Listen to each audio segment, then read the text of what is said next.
Hi, Nicole here. Welcome back to part 4 of the Digital Photography for Beginners series. I'm so glad you're here. So up until this point, we've talked about practical life, kind of those little things that kind of just set you up to be an efficient and effective photographer, things that I wish I knew right out of the gate. Then we went into aperture, we've covered shutter speed, and today is all about ISO. Okay, here we go. Nicole here, and I am so excited to teach you tips and tricks I've learned along the way in photography school and as a professional photographer for the past 10 years. Here we go. So ISO is essentially the sensitivity to light in regard to the sensor. So just to go back, aperture is really talking about what's in focus in the camera and what kind of the background is going to look like, whether it's all blurry and bokeh or if it's all in focus. Then with shutter speed, we talk about action and what's happening, and if we want a long exposure, if we want to capture that action and freeze it. With ISO, now we're talking about how sensitive the sensor is to the light, and really it comes down to what light is available for you.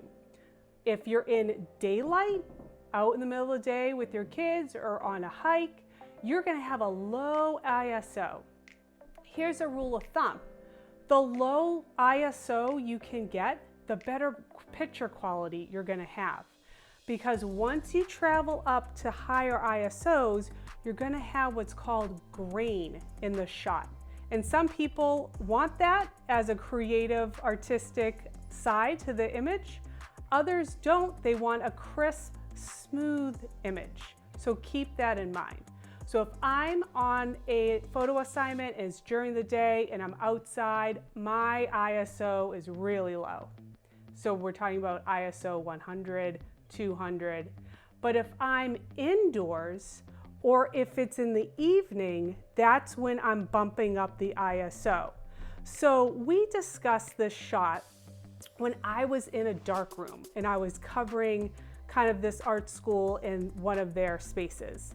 There was no light. And there was some people in there that we just want to try to capture. So I was probably the highest ISO I've ever been. And in this shot, I wanted as much sensitivity to that sensor to light so I could just try to capture something, and I was at the aperture of 1.4. So this is the shot. Here are the specs. Okay, so ISO on the handout for today, I gave you this chart at the bottom to kind of be a reference of where you need to be depending on where you're shooting. So if you're at the park with your children or you're doing family photography, you're probably in the outside during the day, you're gonna have a low ISO. But if you're doing night photography on a tripod, you might have higher ISO to get some more available light around you. Okay, so please let me know if you have any questions. This link will be down below. This is ISO. The next part is part 5, where we wrap it all up.